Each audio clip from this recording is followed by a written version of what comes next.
All right. Very good. Sorry about that. Let's begin. So good evening, everybody, and thank you for joining us for this event.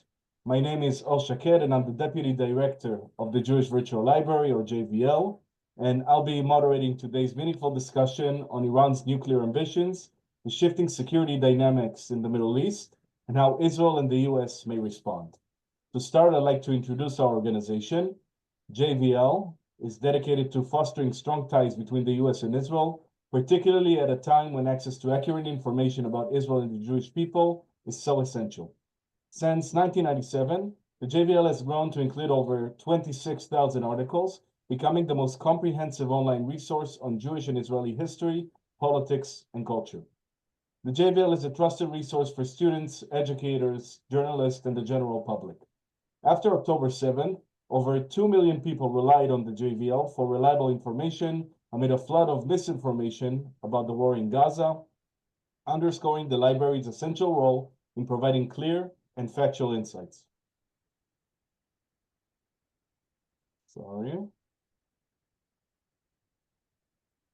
I'm thrilled to introduce our speaker, Dr. Mitchell Bard, the Executive Director of the JVL. As an authority on Middle East policy, Dr. Bard has appeared on international, national, and local TV and radio outlets, and his articles are published in major newspapers, magazines, and academic journals. He's the author of 22 books. He holds a PhD in political science from UCLA, a master's degree in public policy from Berkeley, and a BA in economics from UC Santa Barbara.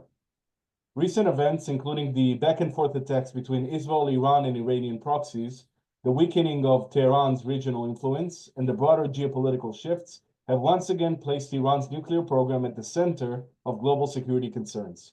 As the US weighs its options between diplomacy and maximum pressure, Israel is also contemplating its next steps, including the possibility of a preemptive strike.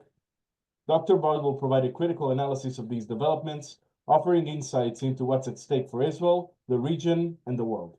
Following his presentation, I'll take questions from the chat box for our Q&A session. Please join me in welcoming Dr. Mitchell Bard. Dr. Bard, you have the floor. Thank you very much, Or. Thank you all for coming. Thank you for that thunderous applause. I'm not going to waste a lot of time in introduction and try to get right into the presentation. If all goes well, it will work. We're going to talk a little bit about the Iranian threat and its impact on both Israel and the West.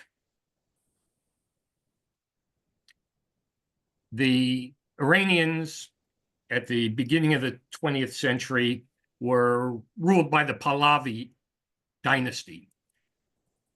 They began in the early part of the 20th century secularizing Iran from its Muslim roots. And it was not a close friend of the Israel at the beginning of Israel's independence. It voted against partition and admitting Israel to the UN. But later, by 1959, it recognized Israel.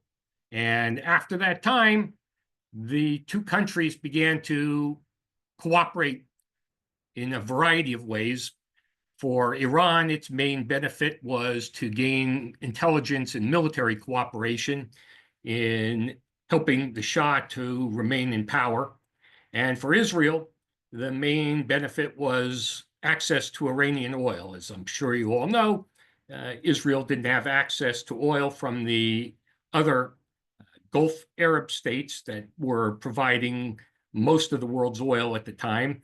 So Israel was in fairly desperate need for access, and the Iranians were providing it. Now, around this time in the 50s and 60s, Israel had what it called the peripheral policy. After being invaded in 1948 by all of its Arab neighbors, Israel tried to create an alliance with countries outside the Arab bloc that would sort of surround it. So one of the countries it was able to ally with at the time was Turkey. A second in the south was Ethiopia along its crucial Red Sea routes. And the third, and probably most important, was Iran, because it was the biggest and most powerful country and had a lot to offer Israel. Everything, of course, changes in 1979 with the Iranian Revolution. You have Iran immediately severing ties with Israel.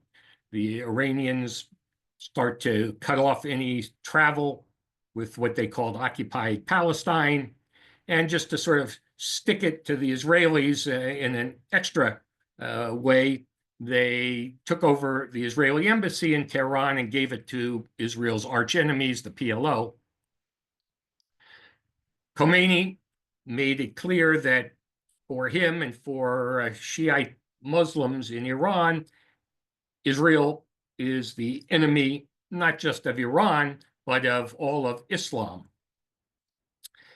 Strangely enough, despite that, Israel provided weapons to Iran for its war with Iraq, partly as a result of what you may remember, the Iran-Contra scandal. But overall, the Iranians were hostile to the United States and to Israel. And over the years, there have been efforts by the Iranian people to overthrow their regime.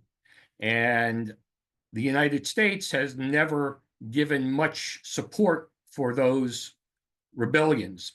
In 2009, 2010, you saw there was the Green Revolution, which seemed to be something that could have affected the future of Iran, but the United States gave minimal support. And the same was true in 2023 when you had the protests that followed the arrest and murder of a young Iranian woman who had refused to wear a hijab. What's important to understand about Iran and about radical Islam in general is that they're engaged in a religious war with the rest of the world. Some people question or challenge the idea that there's a clash of civilizations, but I'm on the side of those who believe there is, with the Iranians believing that they would like to reconstitute the Muslim empire. Iran was once a great empire itself, the Persian Empire, and they look back at that as their glorious period that they would like to restore. And the Muslim empire, as many of you probably know, had spread across the Middle East into North Africa and was beginning to try to conquer Europe. They were stopped at the Battle of Tours in 732, but now the Iranians would like to try again.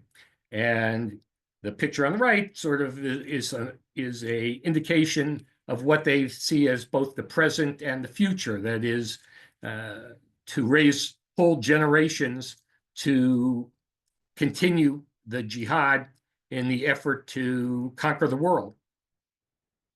And it's not me just saying this to be provocative. If you read what the Iranians say, they make it clear that they indeed believe that an Islamic State should be something across the entire world. One of the interesting things about the Iranian pursuit of this is that they consider even fellow Muslims as infidels. The Sunni Muslims in many of the Arab states are considered little better than Jews or Christians or other non-Muslims, and therefore they are at war with all of Sunni Islam, which I'll get to in a second. And again, just more quotes from them talking about wanting to conquer the world, and Israel is part of that goal of conquest. In fact, I like to refer to Israel as kind of the speed bump for the Iranians on their way to trying to conquer Europe, that they are really, in the greater scheme of things, a really minor irritant in what they're trying to achieve. Now, when I mentioned the Sunnis, you can see that there are a number of Arab states where the Sunnis are the majority, and they have been in conflict with Iran because of this schism within Islam between the Shiites and the Sunnis. And each of the majority Sunni countries has allied with Israel either covertly or overtly, in large part because of their shared concern and threat from the Iranians. Now, I showed you the Israeli periphery policy at the beginning. The Iranians have sort of taken a page out of the Israeli playbook to try to create their own periphery policy by establishing a Shiite crescent, allying all of the Shiite majority countries. Think of it, a modestly successful comedian, Volodymyr Zelensky, talked the United States. This has changed somewhat in just the last months. The Iranians had been very successful in building this crescent until the Sunnis took over Syria and they lost their major bases there. And Iraq is still in some degree of turmoil. And the Iranians themselves have become much weaker. So the Shiite crescent that they hope to create to destabilize the entire region and threaten the Sunnis is much weaker than it was a year ago. You're probably all familiar with the Iranian chants calling the United States the Great Satan.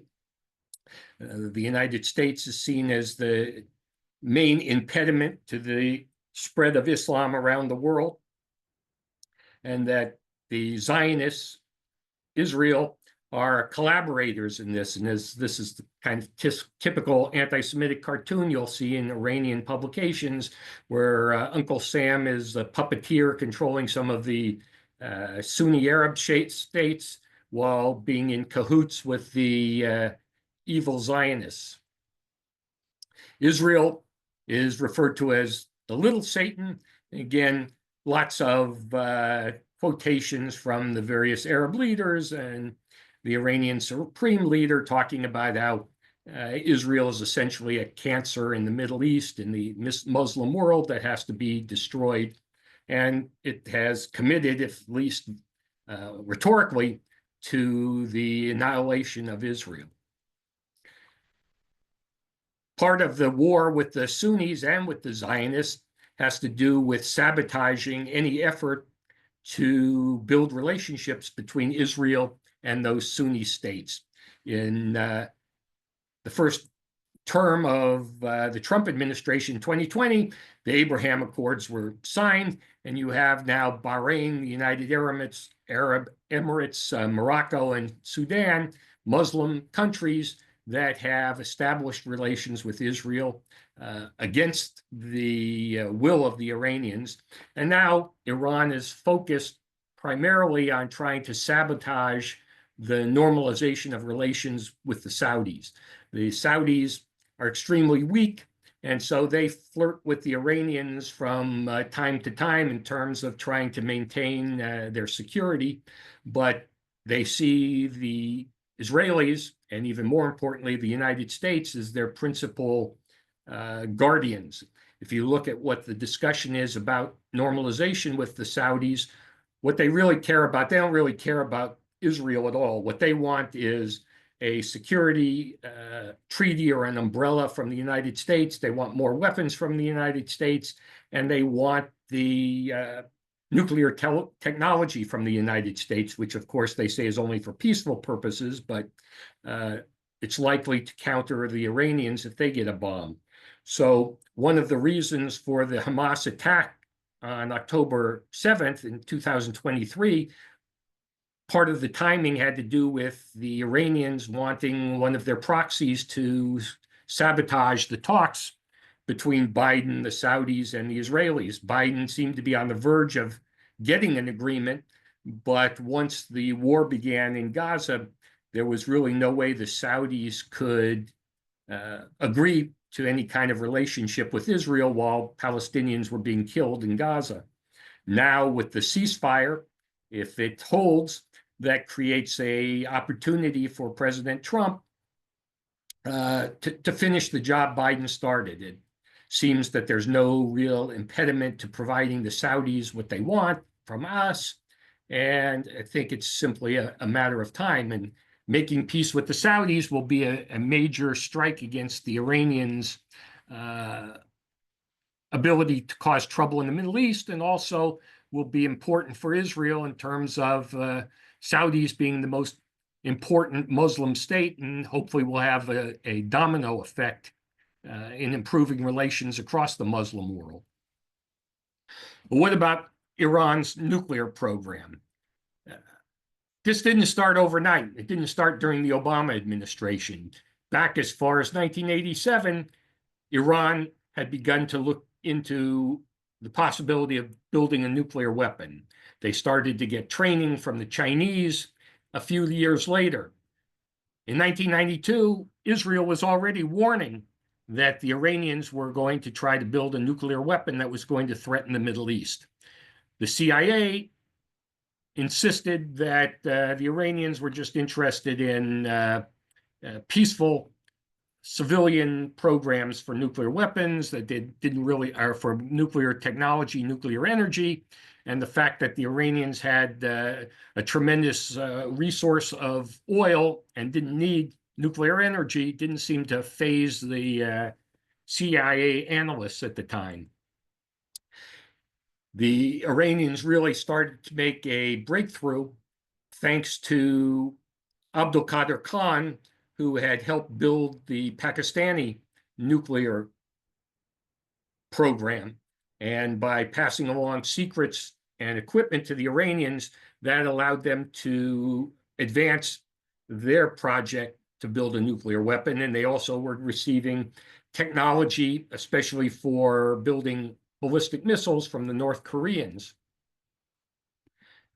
Finally, in 2003, the United States began to take more seriously that the Iranians might be trying to build nuclear weapons. 2005, Iran's now enriching uranium and openly developing ballistic missiles, which our analysts recognized were being built for the purpose of carrying a nuclear warhead.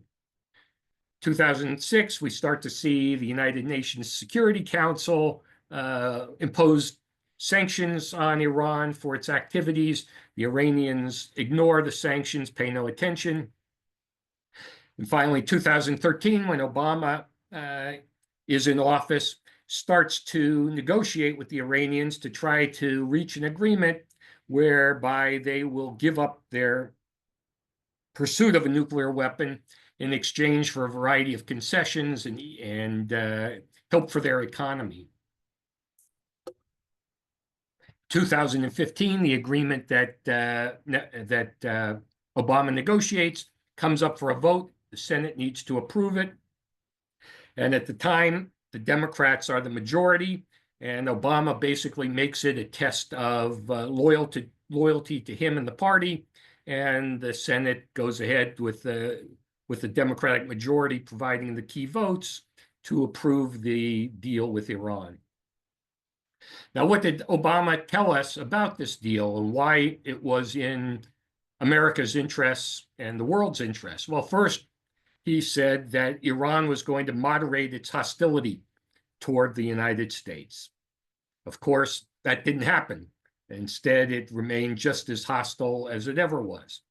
The international community was told that it was going to verify that Iran would not and could not develop a nuclear weapon. He assured everyone that every pathway to a nuclear weapon would be cut off, that there was no possibility that they could build one under this agreement. Said that to ensure that, we would have transparency and the ability to inspect what the Iranians were up to ensure they weren't building a weapon, and that we therefore would be in a position to verify that they were complying with the agreements. And they said that the inspectors would have 24/7 access to Iran's nuclear facilities. What else did Obama say? Well, he basically contradicted the whole basis of the agreement by saying not only do they have a path to a nuclear weapon, but within 13, 14, or 15 years, he said, they'd have the ability to build a nuclear weapon. And he was wrong because the Iranians actually got there in about 10 years. The deal that was signed ignored all of the other nefarious activities Iran was involved in. It focused solely on the nuclear issue and allowed Iran to continue to sponsor terror, to continue to do its research and development on missiles, and continue to destabilize the region. The United States paid nearly $2 billion to get 3 of its hostages back, which helped finance the nefarious things that the Iranians were doing, including paying Hezbollah and Hamas. It also created a proliferation issue that rather than discourage other countries from getting nuclear weapons, the other Arab states were convinced that this agreement was not going to prevent Iran from getting a weapon, and they wanted to get their own to make sure they had a deterrent. And the Saudis were the ones who said explicitly, if Iran gets a bomb, we're going to get a bomb. Now, in 2018, in an operation that seemed like something out of a spy novel, the Mossad was able to sneak into a warehouse hidden in Tehran and walk away with thousands of documents and files that revealed much more about the Iranian project than most people knew. For example, it was no surprise the Iranians continued to pursue a nuclear bomb even during the agreement, that the Iranians actually knew a lot more about how to make a bomb than some people thought, and that they could do it more quickly than we expected. They also had lots of sites, more than 24, that were involved in the nuclear program. And the Iranian and the inspectors had only visited 3 of them. We also learned that Iran had designed its own weapon, wasn't just relying on other countries' production, and that they were close to having a capability to arming one of those ballistic missiles they were building with a nuclear warhead. Now, one of the things, before I get to Trump, that original agreement was so full of loopholes that certain things made no sense from the beginning. For number one, there was no way for inspectors to find secret facilities because by definition they were secret, so they didn't know what the Iranians might be doing in places that they weren't inspecting. And secondly, the Iranians never allowed the anywhere, anytime inspections that Obama had assured us that would be allowed. If you think about it, if Iran was going to do nuclear research, where would they do it? In civilian facilities or military facilities?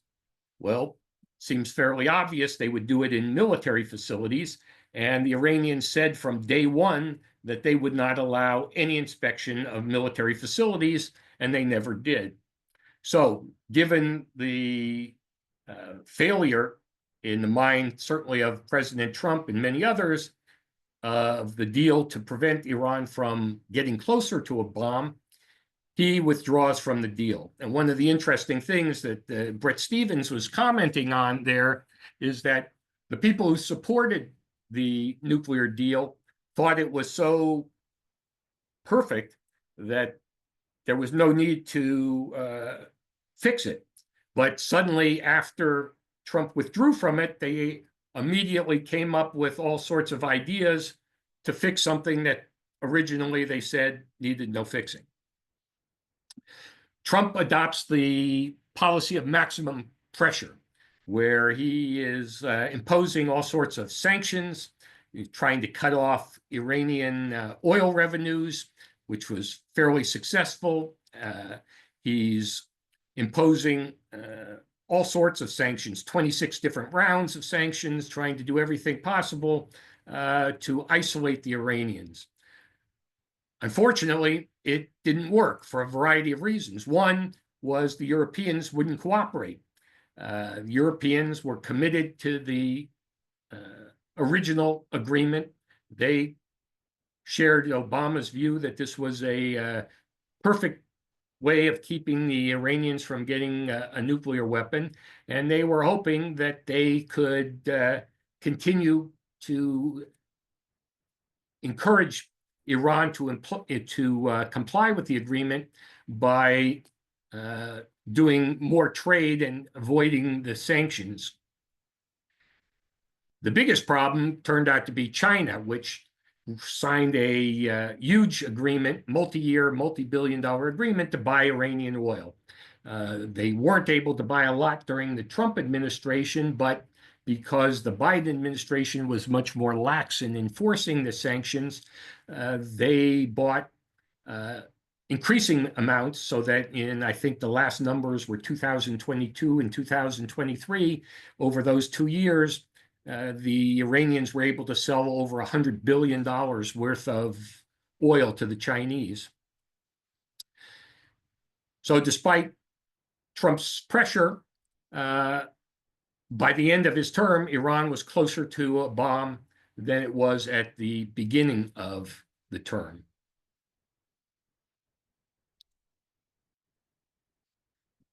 Now Biden comes to office.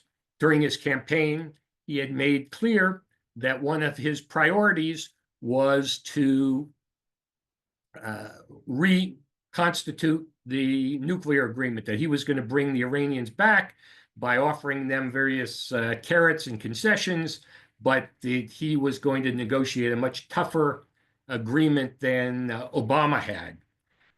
The Iranians didn't cooperate. They were not willing to close any of the loopholes. They were willing to string Biden along by listening to his various offers and basically going about its business at the same time.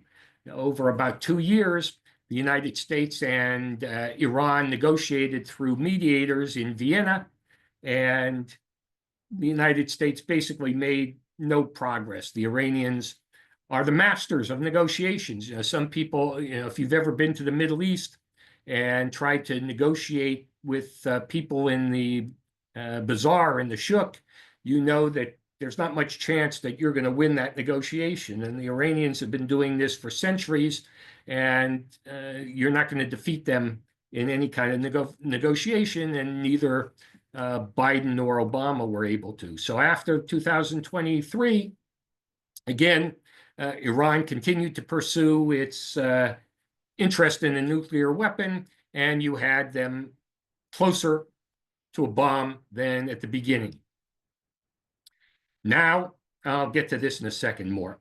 Now, even though the Obama, Biden, and Trump administrations were unwilling to use military force against Iran, which was really the main mistake, because once the Iranians recognized that no president was going to use military force to destroy their nuclear capability, they knew basically they could get away with it. We didn't entirely let them go unchallenged.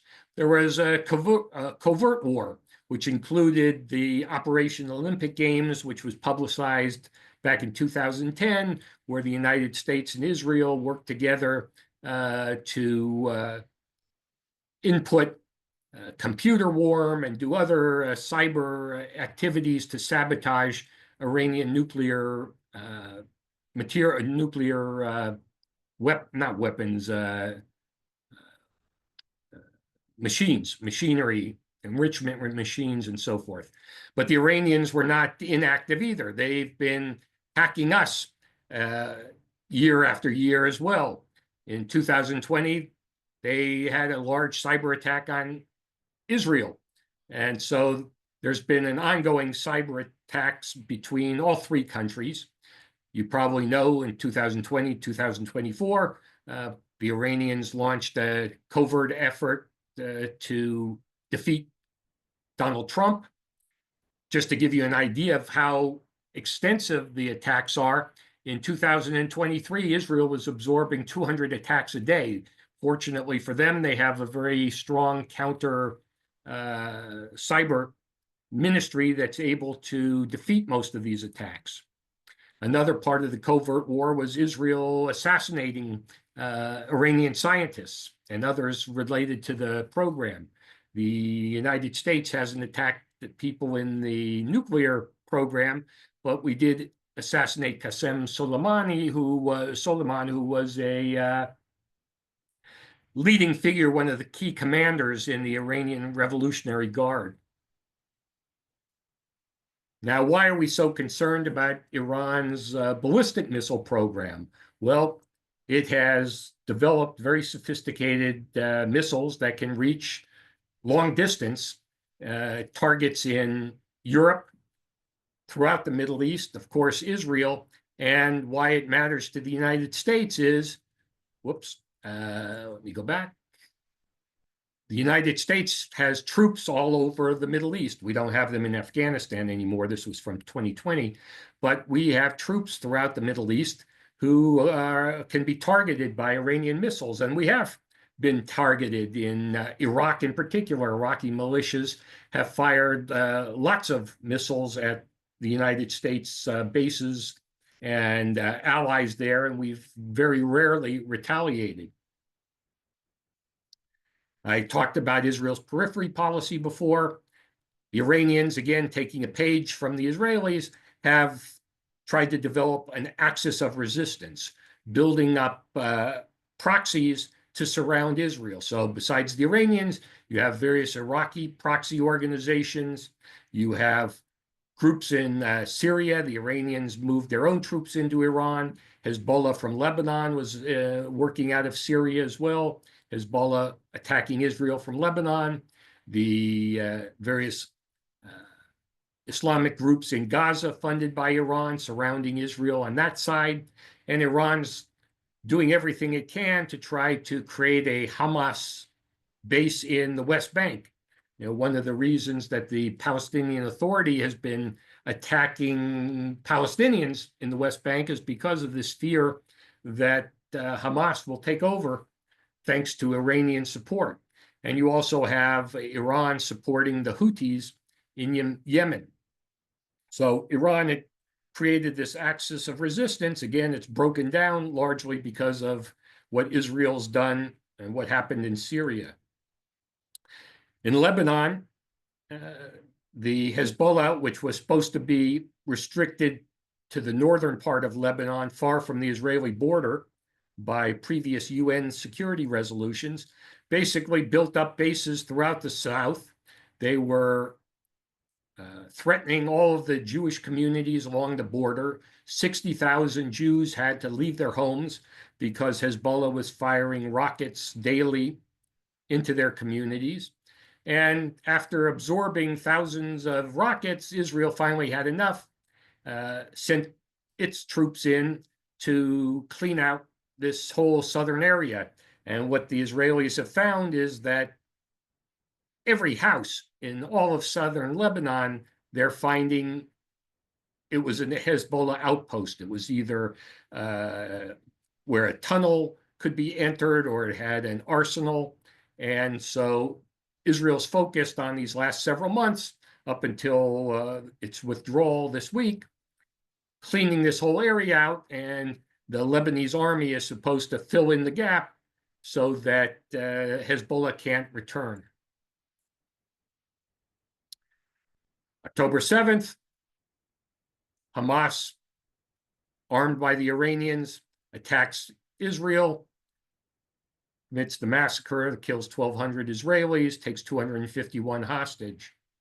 Then you had, let's go ahead, one of the most bizarre aspects of the war with Hamas is that the Houthis got involved.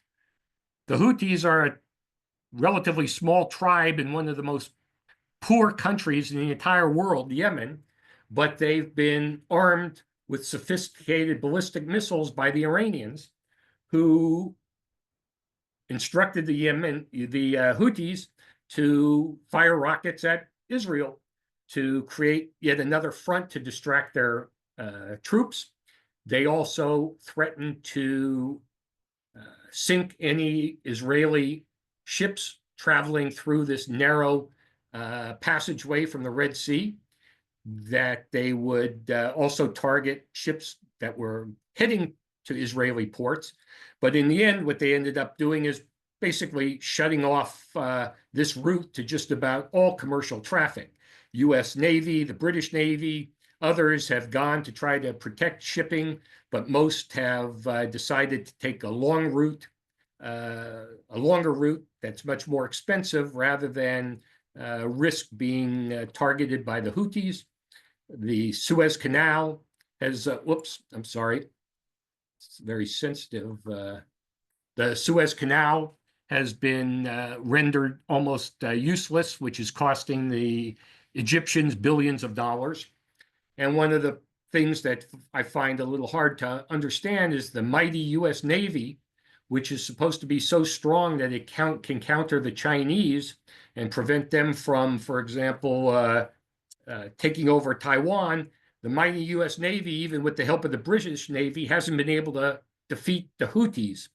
And I think that's something that's very disturbing for overall American security. Fortunately, Israel has the Arrow ballistic missile defense system developed with the help of the United States, and that's been able to shoot down most of the ballistic missiles. U.S. forces have also helped shoot down things the Houthis have fired. As I mentioned, Iran is sending weapons to the Palestinians in the West Bank. Israel, at its narrowest point, is 9 miles wide. If all of the West Bank becomes ruled by Hamas, as Hamas and Iran would like, you would have all of Israel's major population centers within easy striking range of Hamas rockets, and you would have Hamas literally across the street, a few feet from the capital of Israel and a short distance from the airport. So that's why Iran is so dangerous in what it's doing in the West Bank. Now, in April 2024, you'll probably remember, the Iranians, in what they called a retaliatory attack for Israel having an airstrike against their consulate in Damascus, launched this ballistic missile and drone attack from their territory. It's the first time Iran directly attacks Israel rather than going through its proxies, because of Israel's Iron Dome, the Arrow, and the support of both the United States and the Arab states. Almost all of the projectiles are intercepted. Israel responded with basically a pinprick. The Biden administration pressured Israel. They knew Israel had to respond after being attacked by so many ballistic missiles, but they didn't want Israel to cause sufficient damage in Iran that they would be provoked to escalate the conflict. Biden was afraid the United States would be drawn in. This is particularly concerning since it was in the middle of the election. So Israel sort of contented itself with a fairly minor strike inside Iran. The Iranians, again, promised they would eventually retaliate after Israel assassinated the head of Hezbollah and also killed one of the leaders of Hamas who was visiting Tehran. The Iranians felt they needed to then launch another major attack, which they did on October 1st. And you could see it was across much of Israel, was not anything like the pinprick that Israel had used against them. Trying to take out all of the rockets from Iran is no easy task. They're spread all around in a very large country. It makes it challenging for both Israel and the United States to defend themselves and also to launch an offensive attack. Israel also was targeting Syria because the Iranians had established bases inside Syria. They were building weapons there for export and smuggling to Hezbollah in Lebanon. And then after the Assad regime fell, Israel has been targeting all of the Syrian army's weaponry to ensure it doesn't fall into the wrong hands. Now, what would Israel like to do? They would like to take out Iran's nuclear facilities, which are all in this general vicinity. There's another nuclear plant, this one built by the Russians, but is not considered a problem in terms of producing nuclear weapons. And then these are also the main terminals for Iran's commercial maritime traffic and its oil supplies. So if Israel wants to, or the United States or a combined force want to cripple Iran and take out its nuclear facilities, it would attack these places. Again, the Biden administration put tremendous pressure on Israel not to respond with an attack on any of these facilities. Israel acceded to the pressure, and instead of attacking the facilities, it took out most of the anti-aircraft defenses for a lot of these areas to make Iran more vulnerable, to show that Israel could strike them if they want, and to make it possible for a future attack on these facilities. Again, the reason Biden was so concerned, not only because of escalation, but if Israel had taken out their oil facilities, it would have caused a global economic crisis. It would have raised the price of gas at the pump in the United States just when the election was around the corner, and would have certainly doomed any chance that Kamala Harris would have had to win.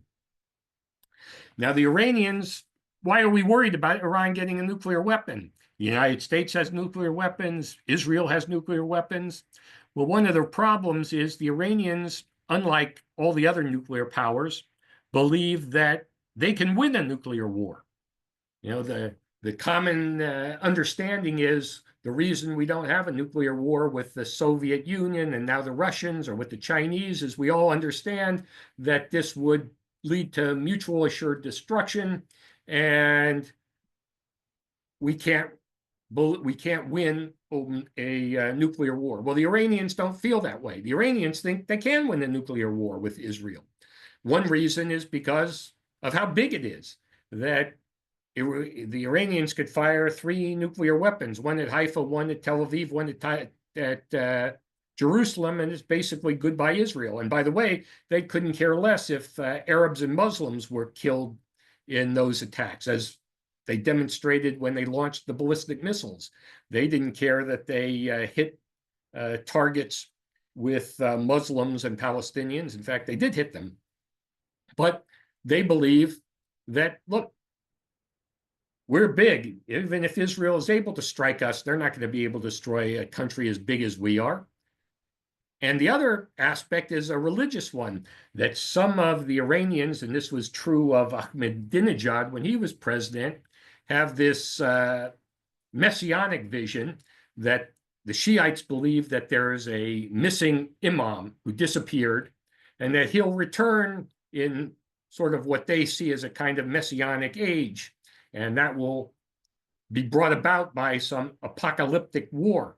And so from the perspective of some of these Iranian leaders, if they are destroyed in an apocalypse, the new imam's going to come and it's going to usher in a messianic age. And as the great Middle East expert Bernard Lewis pointed out, this is what differentiates Iran from all the other governments with nuclear weapons. How close is Iran to a bomb now? Well, Iran has already announced that it's using more advanced centrifuges. It's trying to enrich more uranium to a higher purity and doing it more quickly. The International Atomic Energy Agency announced that they have accelerated how much of the uranium they are purifying to 60%. They have abandoned even any pretense of being complying with the Iranian nuclear deal. By the way, Trump pulled out. The Iranians have never pulled out. The other signatories to the agreement have never pulled out. The Iranians simply are not complying with it. There's also recent news that rather than using the typical method to build a nuclear weapon, the Iranians now are more committed to doing it more quickly. After seeing what the Israelis did to them and seeing how vulnerable they are, they feel that much more motivated to have a bomb of their own that they hope will deter Israel from future attacks. The amount of plutonium, or I'm sorry, the amount of uranium they have now is at 60%. It is not very difficult, as I understand it, to reach 90%, which is what you need to build weapons. And according to the experts, the Iranians have enough uranium that, if enriched to weapons grade, could make at least 5 nuclear bombs nearly immediately, and within 2 months, 9. So we're getting to really a period where it's now or never for action to prevent the Iranians from getting any closer. What's President Trump going to do? Well, based on what he said, he is committed to preventing Iran from getting nuclear weapons. He's already returned to the maximum pressure campaign, imposing stiffer sanctions. One of the things that he did is, this may come as a surprise to some of you, that he is occasionally using some bombastic responses to his enemies. And after they tried to kill him, he said he'd blow Iran to smithereens if they tried to kill anybody. But at the same time, as a clear act of sort of petty vengeance, he withdrew the security around John Bolton and Mike Pompeo, people who have been threatened by the Iranians with assassination, and there have been attempts on their lives. And it's unfortunate that he's decided that they don't deserve to be protected. The other thing that he said is that because he's the great negotiator and he's going to negotiate deals everywhere with the Israelis, the Palestinians, the Saudis, the Israelis, the Ukrainians, the Russians, he also believes he can negotiate a deal to stop the nuclear program in Iran.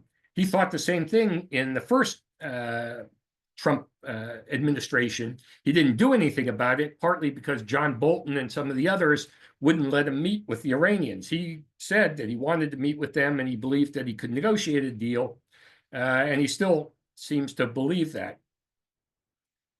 He has said he's going to protect Israel. We'll see if Israel comes under another attack, if he deploys our troops and Navy the same way as Biden did.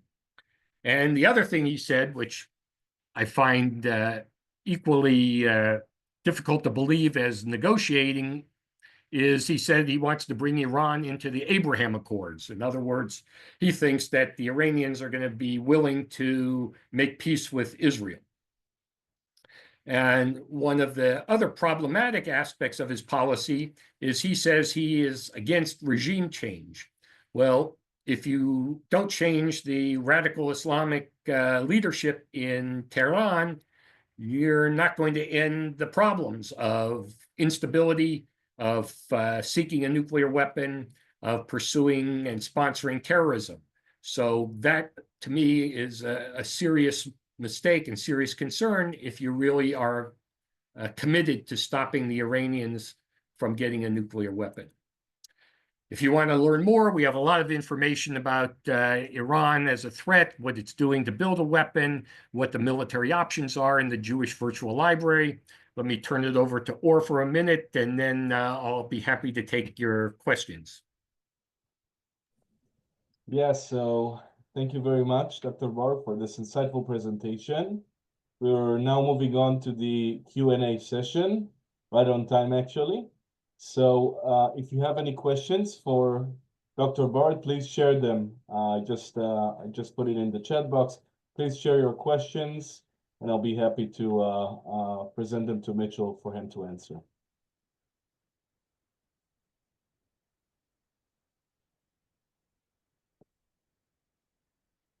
All right, first question by Mr. Philip Jones. What has Trump said about taking Iran's nuclear site? Sorry. What has Trump said about taking out Iran's nuclear site, if anything?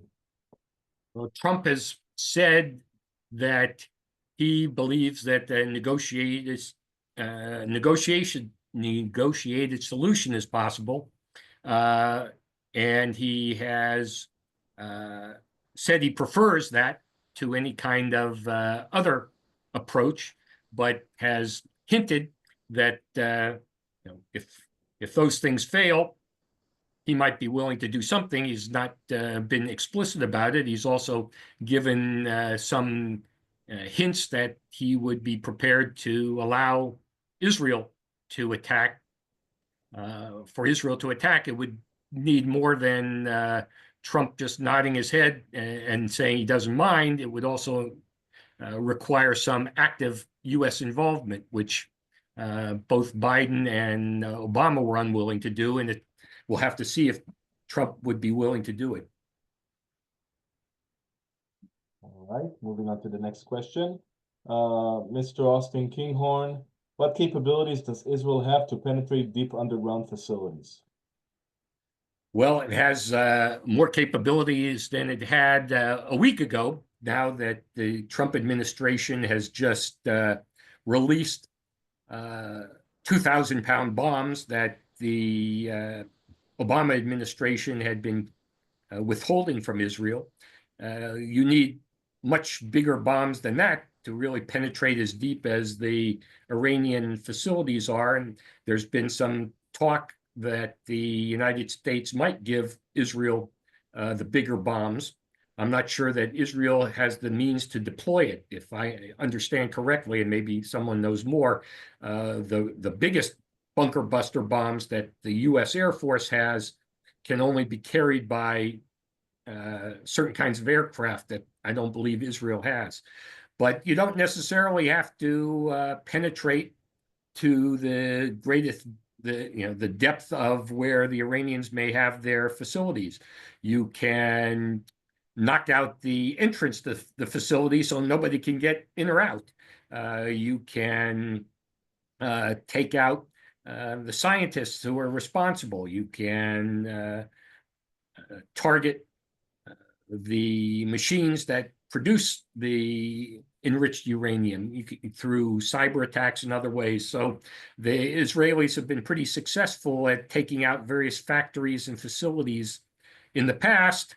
Whether they can do as much damage to completely destroy it or not, probably only they and the Americans know. But one of the things that keeps coming out, in fact, I just have a column. If you go to jns.org, the Jewish News Service, today I have an article about people within the Obama and Biden and now Trump administrations, probably Arabists who oppose any Israeli attack, have been trying to sabotage it by leaking information about Israel's plans.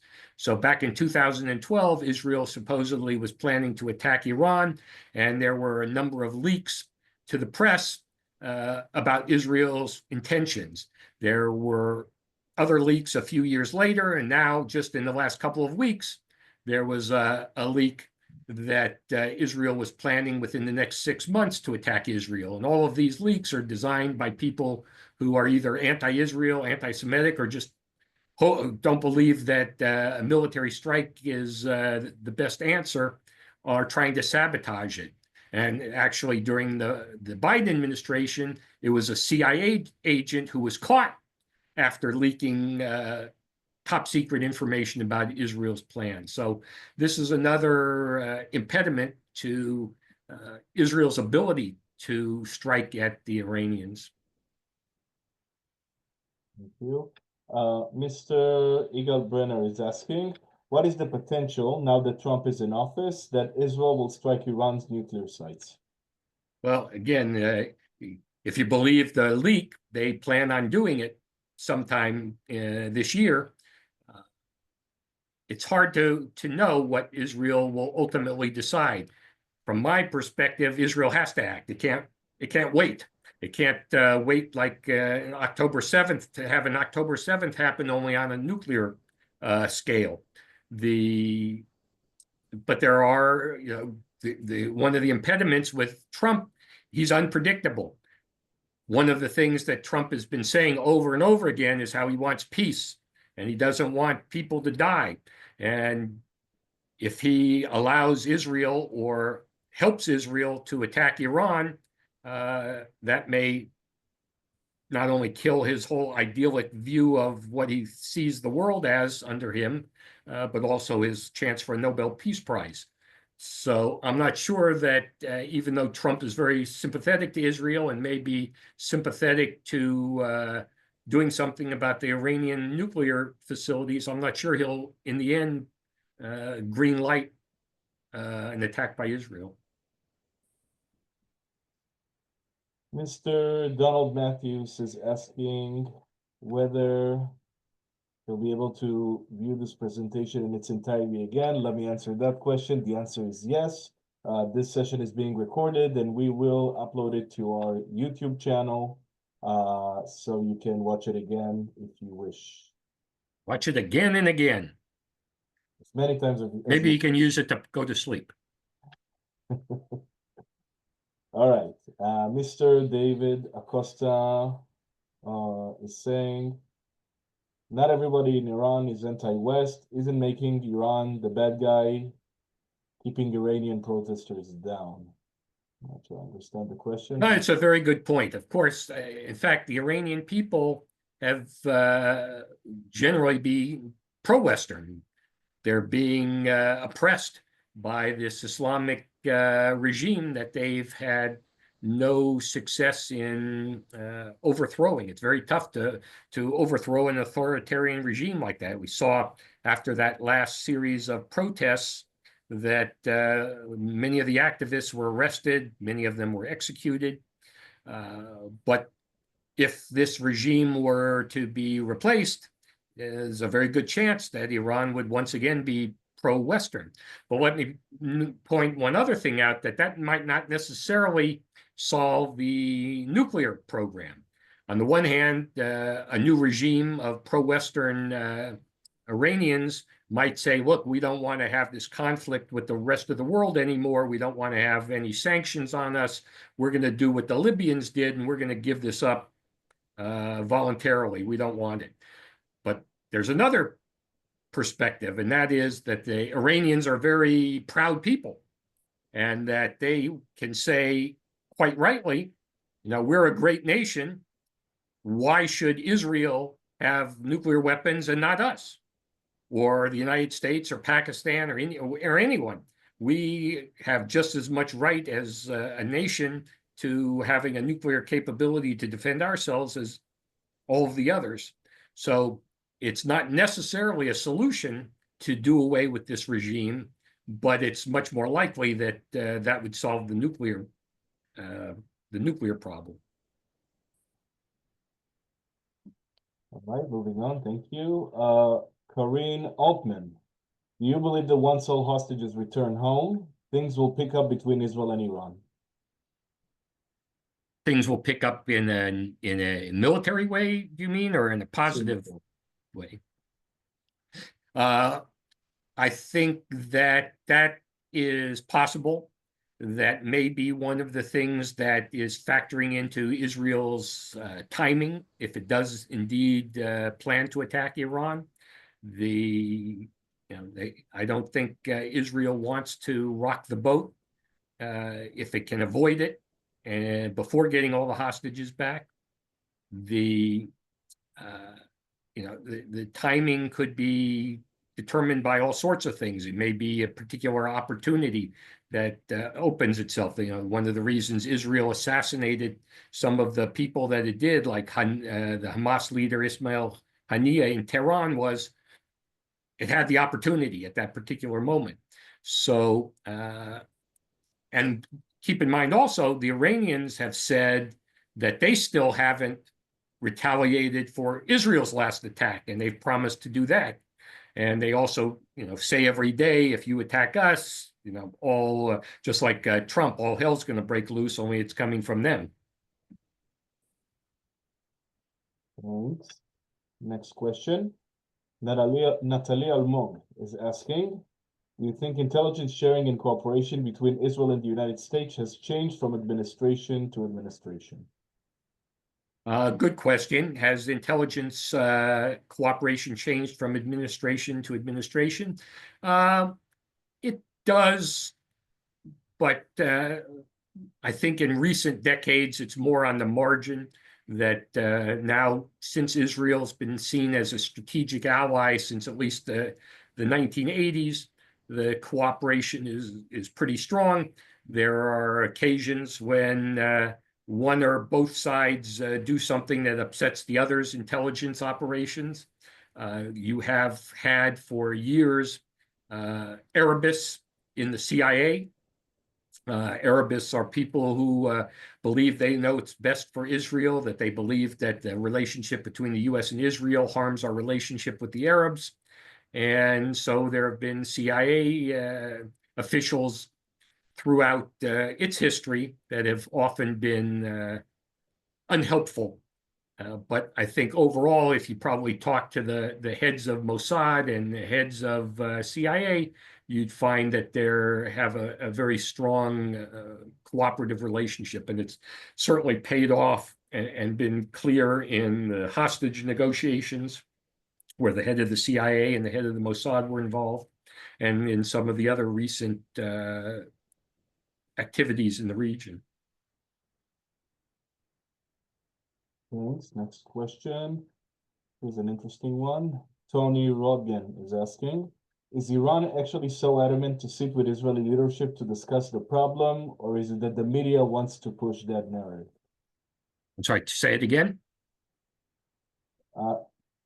He says, is Iran actually so adamant to sit with Israeli leadership to discuss the problem, or is it that the media wants to push that narrative? Or so Mr. Rodgen is claiming. I don't think there's any evidence Israel and Iran have any interest in talking to each other. I tend to agree. Next question. Mr. Ira Sheskin. Good evening. Given what Trump is currently doing vis-a-vis Ukraine, can we trust him to stay pro-Israel?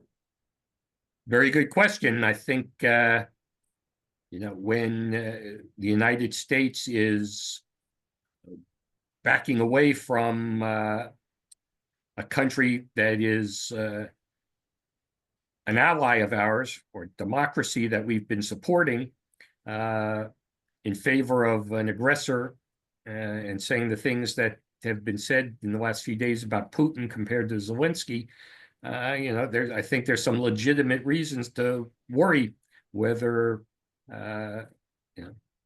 Israel can count on Trump for the long run. Up until now, he's been nothing but supportive of Israel, I think, and given the Israelis every reason to believe that he's going to have their back.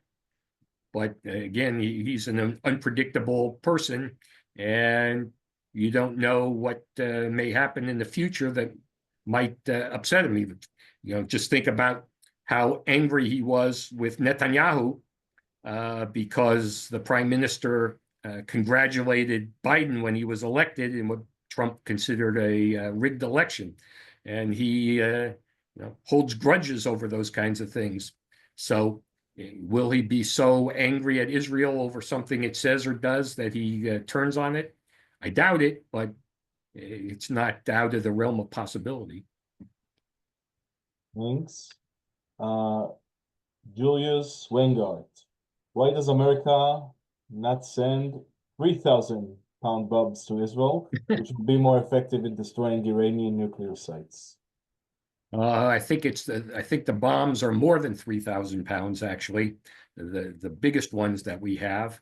And as I said, I think I may be wrong, but I think one of the reasons is Israel doesn't have the ability to deliver them. That only the United States could use the biggest bombs that we have. Mr. Gil Capen, I hope I pronounced that correctly. It's not my native language. Dr. Bard, you mentioned that the US, bracket Biden, constrained Israel from attacking Iran too extensively in April. What targets would Israel have hit left to their own devices, and would the damage to Iran's capabilities have been significant? Well, if you go back to the map I showed you earlier, I don't know if I can find it again quickly. Let me see if I can show it to you again. Hang on 1 second.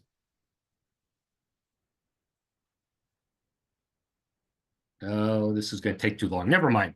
Basically, I showed you the map of where the facilities are. Israel was able to demonstrate to the Iranians that it can reach all of those targets if it wants. I can't tell you for sure that Israel can destroy them. I think Israel is confident that it can. One of the things that you hear from the critics who oppose a Israeli strike is, and this came out in the latest leak, is that if Israel were to attack them, Iran could rebuild them very quickly. And so it would be sort of pointless. It would cause all sorts of chaos and instability for basically no good reason, because Iran will be able to quickly reconstitute the project. I don't believe that's necessarily true. Israel could do much more damage than they think, for one. Number two, there's no assurance that the Iranians will rebuild or that they can do it in any short period of time. Remember, Israel destroyed the Iraqi nuclear facility as well as the Syrian, and neither of them rebuilt them. The situation in Iran is more complex than those because it only took two facilities, whereas Iran has multiple ones. But it's still conceivable that if Israel takes them out, Iran either can't or won't rebuild them. It may be that if Israel destroys them and humiliates the Iranian leadership, that will be a catalyst to overthrowing the regime. That could make a difference. The United States could decide to help to make sure that they can't rebuild it. They could take a more serious actions to cut off their ability to rebuild. So, and even if they are able to rebuild, you're buying a certain amount of time. Instead of Iran being able to build 9 nuclear weapons in a few months, it'll take them many more years. And even if they reconstitute, Israel could bomb them again. So I don't buy that whole argument that the reason not to do it is that Iran might be able to rebuild. Thank you. Mr. Randy Files. All of the solutions spoken of seem to be temporary in nature. How do we, that is the Western world, ensure Iran never has the ability and the knowledge to build a weapon? Well, I think I partially answered that in the last question, but the world has to be committed to stopping them. The problem up until now has been that the Russians and the Chinese have protected them. If we try to bring a UN Security Council resolution, the Chinese and the Russians will veto it. So you can't get the world body behind it. As I mentioned before, the Europeans, up until recently, weren't willing to take any strong measures. They rejected the snapback sanctions. According to the nuclear deal, if the Iranians didn't comply, the original sanctions that were lifted when the deal was signed were supposed to be reimposed, and the Europeans weren't willing to do it. So you have to have the Europeans join with the United States, and then even then, I'm not sure it can be done as long as the Russians and Chinese are willing to help them, and the North Koreans willing to help them. As far as know-how, you can't, you can't undo the know-how. You can probably look up on the internet and find how to build a nuclear weapon. It's not that secret. So the know-how we can't prevent them from getting. It's a matter of keeping them from having the uranium they need, the centrifuges they need. And one of the problems that Israel said also at the beginning of the negotiations, Obama gave away the store right at the outset. There were a number of things you can go back and look that he said were critical to having an agreement with Iran, and then he basically abandoned them. And one of them was not allowing Iran to have any centrifuges. Israel said this was crucial.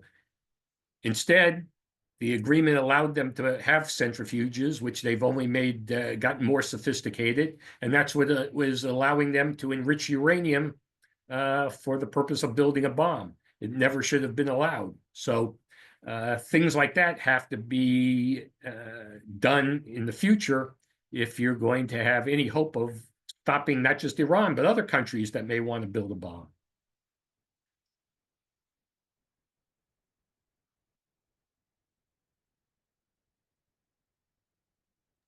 Sorry, I was muted for a second. Given the infiltration of the Basij and the IRGC, which, like the Stasi, gives the regime a deep reaching to the population, what chance does intelligence give the Iranian opposition in securing the loyalty of the military? Good question. Given the strength of the Revolutionary Guard and their intelligence services, it doesn't seem very likely that Iran's people will be able to revolt. People didn't think they would be able to revolt against the Shah, though. And look what happened.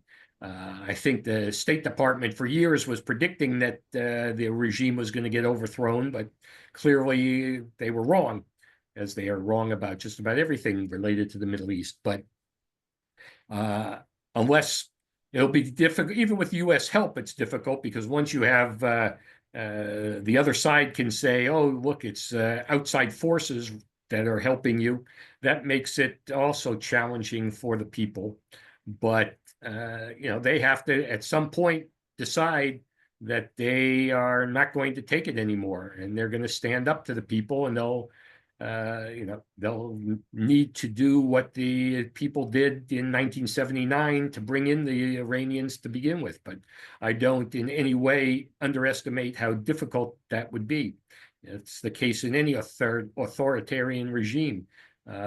It's not easy to overcome. And it's one of the reasons why if the United States and Israel and others joined in attacking Iran's nuclear facilities and trying to take out the regime, that might actually be the only way to free the people.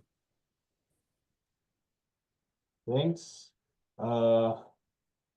Winston Churchill is asking, I assume that it is an alias. Under what conditions would Israel accept a peace agreement with the mullahs if they gave up their nukes if it was imposed by Trump?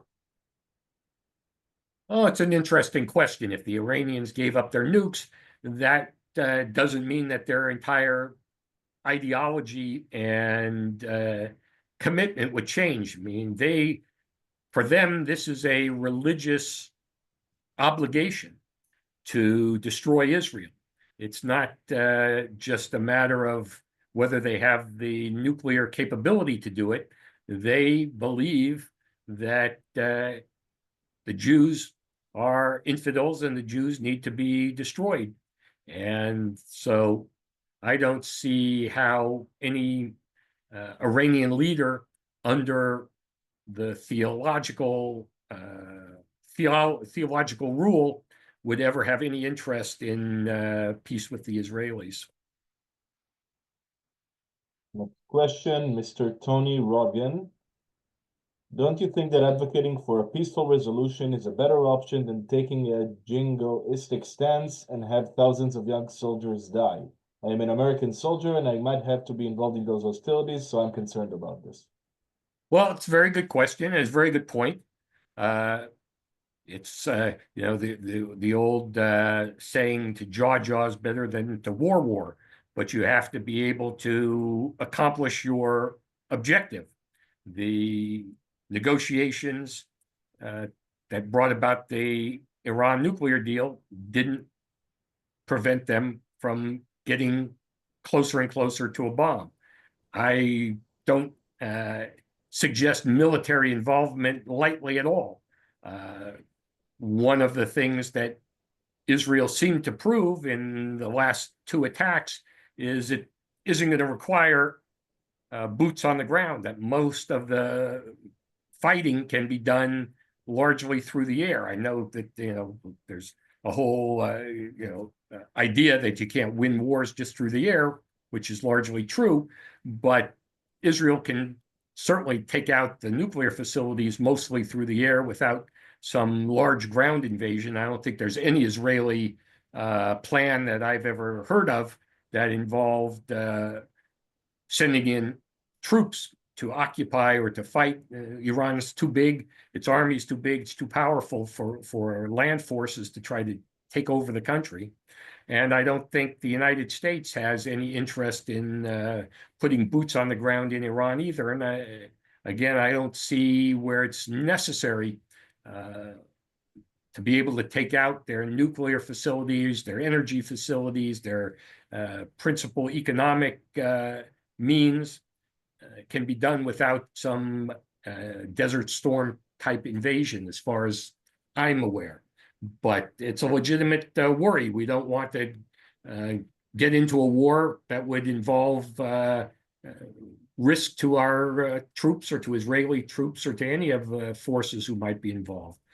But realistically, looking at the problem, it doesn't appear to be solvable by any means except force. And certain problems, that's the only way, unfortunately. It's the same with dealing with Hamas. Israel couldn't negotiate an agreement with Hamas because Hamas's raison d'etre is the destruction of Israel. So there are certain people you can't negotiate with. Thank you. We're starting to get to the bottom of the questions, and we're starting to get to the end of the time of our session. A couple more questions, and we'll wrap it up with a few more important messages.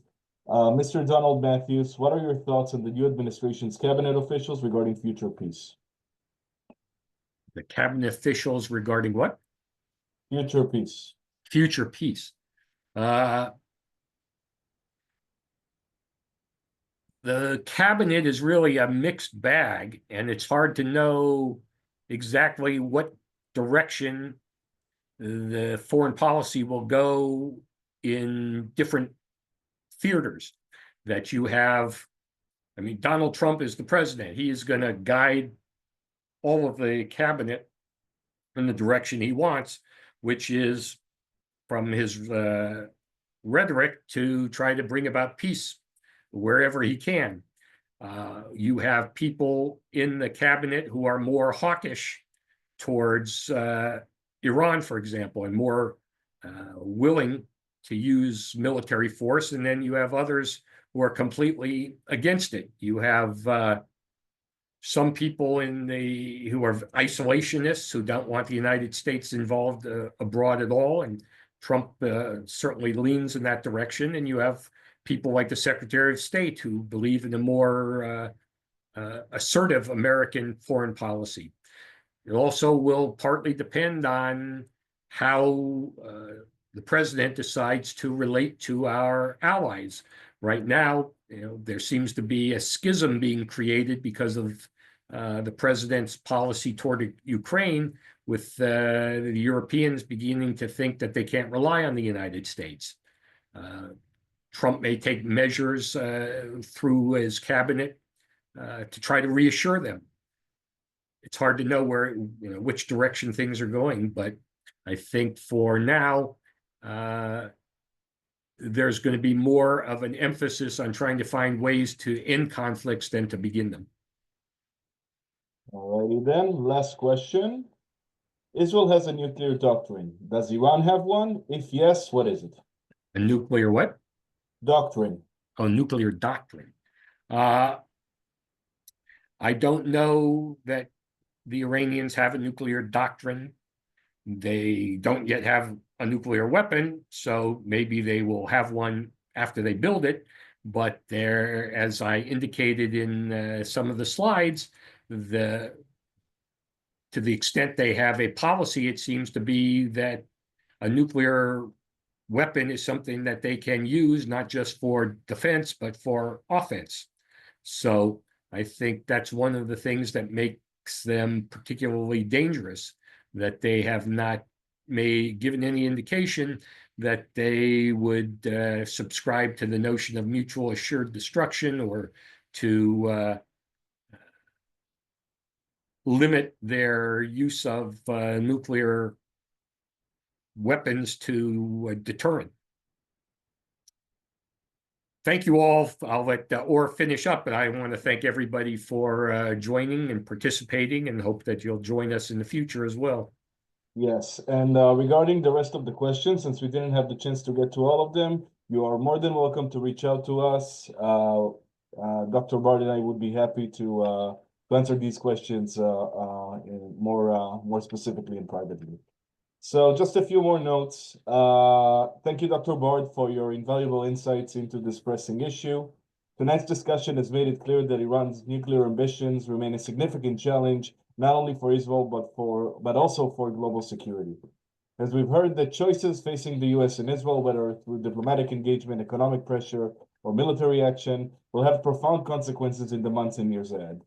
We appreciate everybody who joined us for this conversation, and we encourage you to stay informed and engaged. The Jewish Virtual Library will continue to provide in-depth analysis of these critical topics, so please be sure to visit JVL for updates. And I'm going to share the link, of course. I encourage you to explore the Jewish Virtual Library website, and other resources, which offer accessible, reliable information on Jewish and Israeli history, politics, and culture. We would very much appreciate your contributions to our efforts. Our donation link can be found in the chat box. Now, before we close, I also want to acknowledge the deep sorrow felt across Jewish communities in Israel as we prepare, at least reportedly, to bring home the bodies of Shiri Bibas, Ariel Bibas, Kfir Bibas, and an elderly gentleman named Oded Lifshitz from Kibbutz Nir Oz. Their loss, like that of many others, is a stark reminder of the immense human cost of terror and the need to combat it so that October 7th may never happen again. Yehi Zichram Baruch, may their memory be a blessing. Thank you once again for being here and asking all of the great questions. We look forward to seeing you at future events. In the meantime, have a nice evening.